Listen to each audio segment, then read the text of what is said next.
Le reportage qui suit est entièrement consacré au Festival de la gastronomie, de la créativité gastronomique organisé par le magazine Le Chef et co-animé par Thierry Marx. Regardez.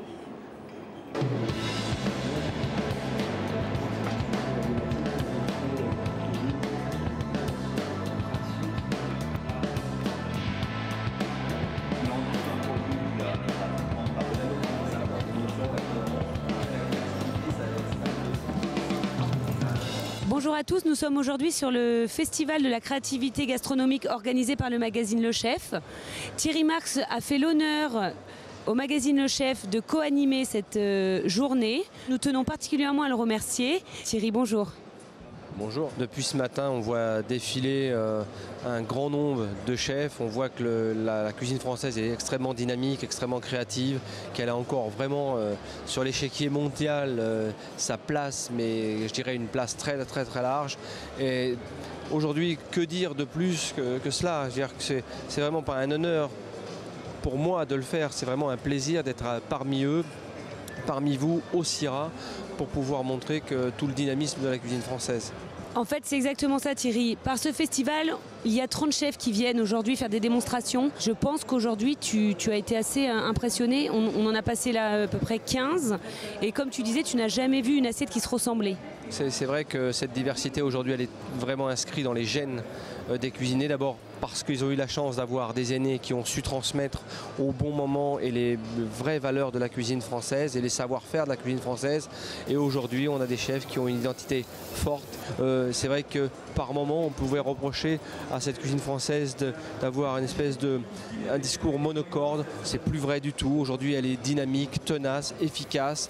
Elle sait être là juste pas surfer sur les tendances, mais être dans le sens profond de l'enracinement d'un terroir, mais en même temps de donner de la légèreté à un terroir. Donc tout ça, pour moi, c'est une mise en lumière de ce qu'est aujourd'hui la cuisine française. On voit qu'il y a un très gros travail de maîtrise technique. C'est-à-dire que souvent les jeunes me disent « Ah, j'aimerais bien faire de la cuisine comme ci, comme ça ». Je leur dis « Mais ok, mais faites un bon apprentissage, étudiez bien déjà le patrimoine culinaire français ». Je crois que la tendance aujourd'hui, elle est dans, comme disent les Anglais, dans le live cooking. On veut voir le chef qui cuisine pour nous, on veut le voir près de nous. C'est pas tant que la cuisine soit venue par exemple à aimer la cuisine japonaise et uniquement le comptoir japonais, mais elle veut voir les chefs travailler, elle veut les côtoyer. Donc je crois que la grande tendance aujourd'hui, mais une tendance qui va durer, c'est de pouvoir avoir le chef, le comptoir et de voir le cuisiner devant nous.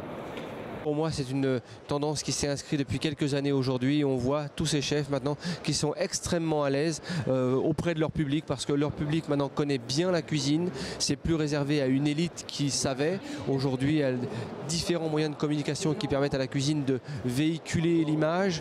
Et aujourd'hui, nos clients savent ce qu'ils mangent. Donc ils apprécient de voir le chef exécuter pour eux les plats.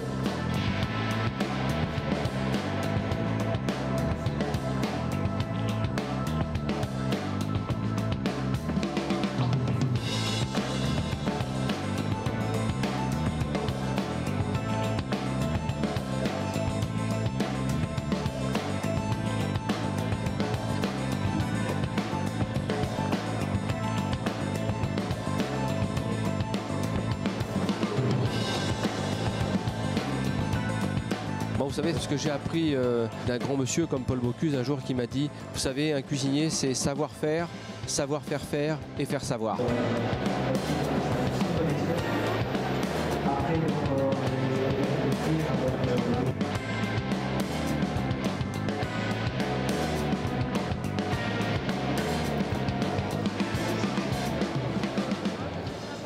Enodis, nous équipons les cuisines, bien sûr, de très grandes chaînes, que ce soit McDonald's, Pizza Hut, toutes les grandes chaînes mondiales, mais aussi la très grande restauration, les 3 étoilés Michelin, les restaurants d'Anne-Sophie Pic, de Robuchon, de Ducasse, de Paul Bocuse, les brasseries Paul Bocuse, mais aussi les écoles, les universités, lycée Kyoto à Poitiers, lycée HQE, haute qualité environnementale, l'ensemble des grandes cuisines hospitalières, 80% des centres hospitaliers français sont équipés avec nos cuisines. Ce sont souvent des cuisines de 2000 à 15 000, voire 25 000 couverts jour.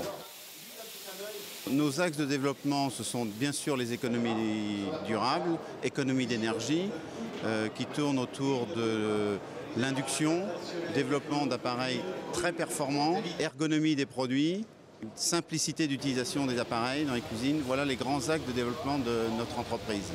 Alors, la gamme Ostéo, c'est le dernier bébé. C'est la gamme contre le mal de dos, mal du siècle. C'est-à-dire que vous soyez une dame ou un garçon d'1m60 ou un grand gabarit d'1m90, vous travaillez à hauteur, c'est-à-dire on ajuste les plans de travail à votre hauteur de travail. Cœur de forêt, vous le voyez un peu partout chez nous, du vert, un peu partout. On est proche de l'environnement, mais chez nous aussi, c'est très long qu'on a compris que le développement durable devait rentrer dans notre démarche. Un four, un arbre. À chaque fois que nous vendons un four, nous plantons un arbre à Madagascar. C'est notre témoignage, notre petite pierre à l'édifice d'une planète plus propre, meilleure pour les générations futures.